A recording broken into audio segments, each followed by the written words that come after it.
Naawa naman kayo sa amin. Maalis na po ka na. Kukunin na yan mga kayon.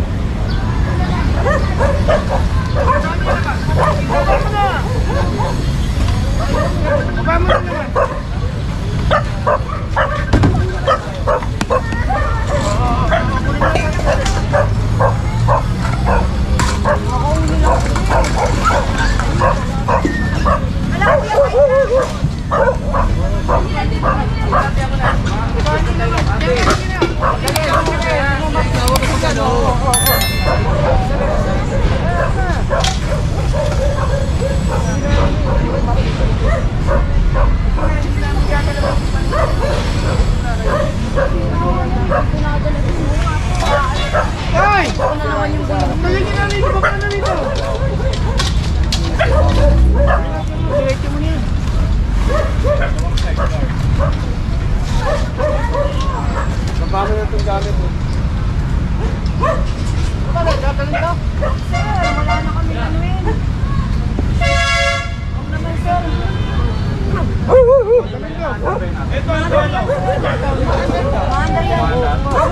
Maandar po yan, iaalis na lang. Pero flat eh. Panda rin nyo nga po. Joel! Joel! Lugat, paandarin mo to! Parang wala nang makina to. Ano under flat? Hindi, napapunta na yung sa amin na kagabi. Kalaw extension mga kayon. Ito yung kahapon na vlog natin together with Manila Team Hawkers. Follow up ulit yung ginawa natin ngayon.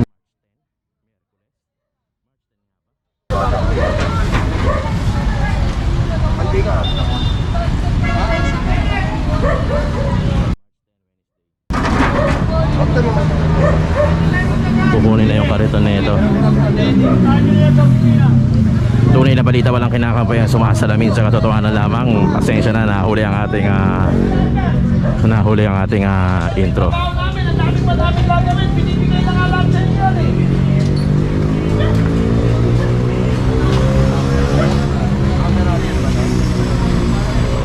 Ito, pinapababa lahat ng mga tinda niya. Ang kukunin lang naman is sidecar. Nagkakatalo pa rito mga kayo, no?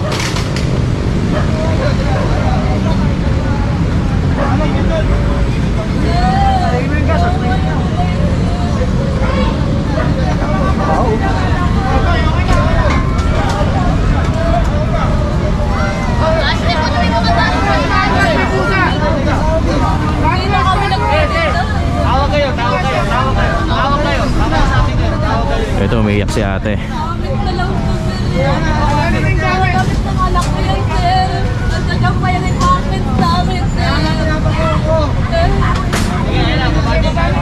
Ang tinda nila fishbowlan din ito, saka palamig.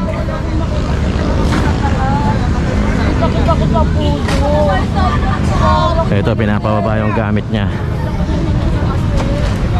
Sidecar ko doon, di ko naman ako kasi wala nang gulong eh. Kaya na lang yung sidecar namin, nalaya na lang ng gamit yan eh.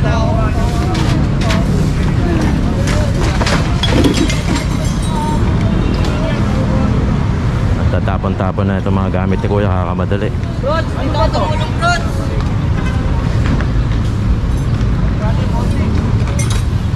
Ostik! Boss! Ito. Yun, may nakakuha na rito ang truck, sidecar. Ayun, meron din para doon. Yung iba kasi dumiretso team, yung iba nasa kabila. Tayo dumiretso tayo rito, tumakbo tayo rito dahil marami mga vendors dito. So ito ay requested pa rin ni nung police nung Rizal Park PCP commander yung nakausap natin kahapon.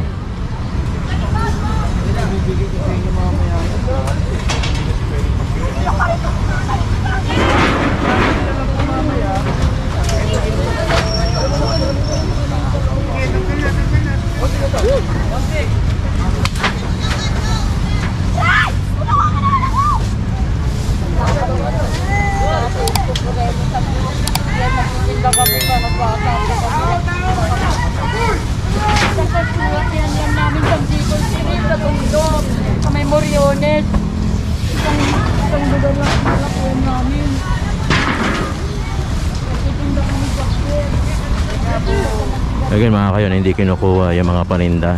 Ang kukunin lang is yung pinaka-tulak-tulak o yung mga kariton-kariton. Kaya tinutulungan na rin ng Manila Team Hawkers na ibaba yung mga paninda niya, no? Kasi naiintindihan din ng Manila Team Hawkers na mayroong puhunan. Pero pagka minsan may mga case tayo na kinukuha pati mga paninda dahil pagka sobrang kulit na rin, no? Kasi alam naman nilang bawal mga kayon.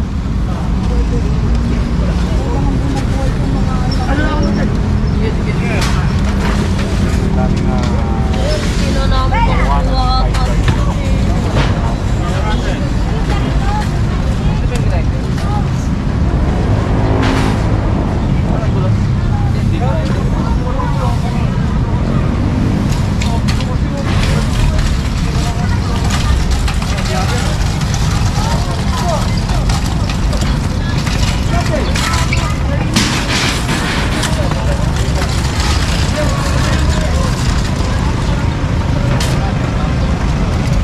Dami, puro sidecar mga kayon.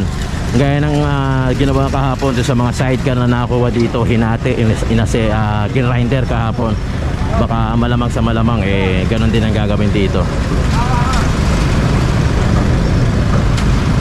Puno na kagad yung truck natin, nandito pa lang tayo. Actually hanggang dulo ito no. Ito yung Calao extension, gaya ng sabi ko kahapon. Tapos nandoon yung H2O, pati na rin yung yung Manila Ocean Park.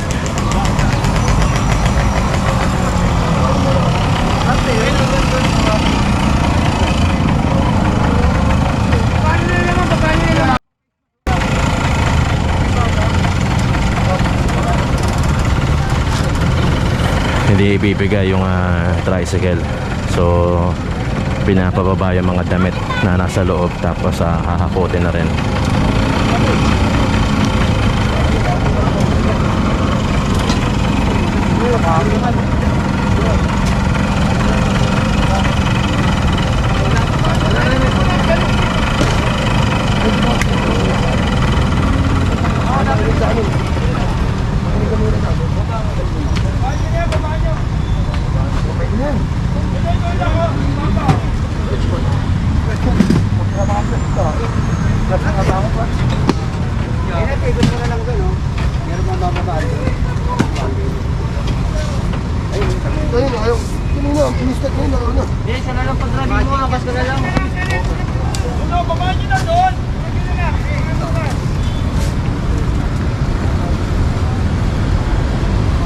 Yung mga vendors dito ang nadali, yung malapit may sa Rizal Park Hotel, puno kagad yung truck.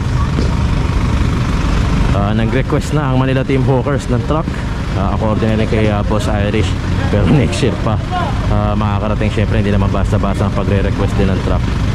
So usually ang nagiging problema ay yung malaking truck o yung pinaglalagyan, no? Kaya sana makakuha rin ng malaking truck ang Manila Team Hawkers natin, no?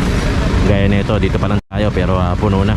Pero bagamat gano'n ng circumstances, nagtatrabaho pa rin naman ang Manila Team Hawkers natin. Kay maliit, kay malaki, blessing na rin yan at tuloy na lang ang trabaho. Maintindihan nyo sana mga kayo na talagang paulit-ulit kailangan dinadaanan yung isang partikular na lugar dahil hindi ito makukuha sa isang daanan lang. Talagang halos kailangan araw-arawin. Parang yung ginawa sa Anghel Linao, halos inaraw-araw yun. Putol na ilaw ko, putol na tubig ko, hindi na ako makaupa ng bahay ko. Nakilala ako ito.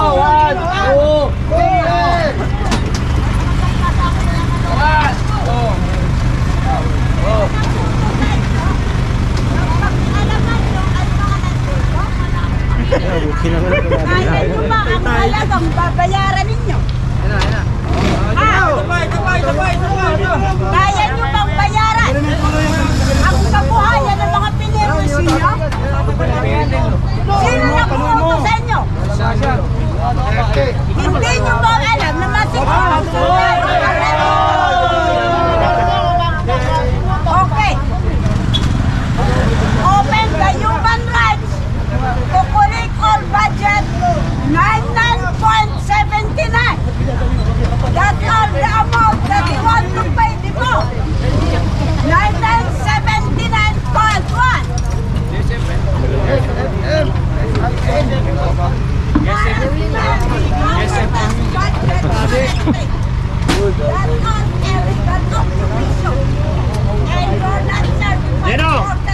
Jeno! Ano na lang ito pag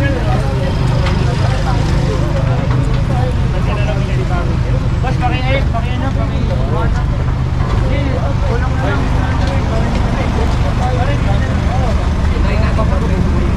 Mandar ba yan? Flat boss. Flat yung likuran. Hindi nga makakambyo.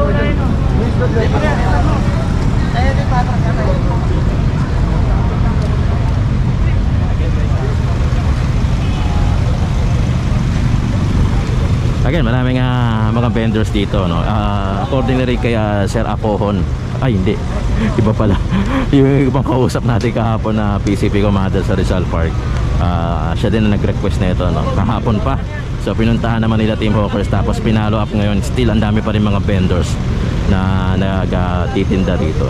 Bawal na bawal, at sabi nga ni PCP Commander na kausap natin kahapon, nakakaya kasi ito lang yung Rizal Park Hotel.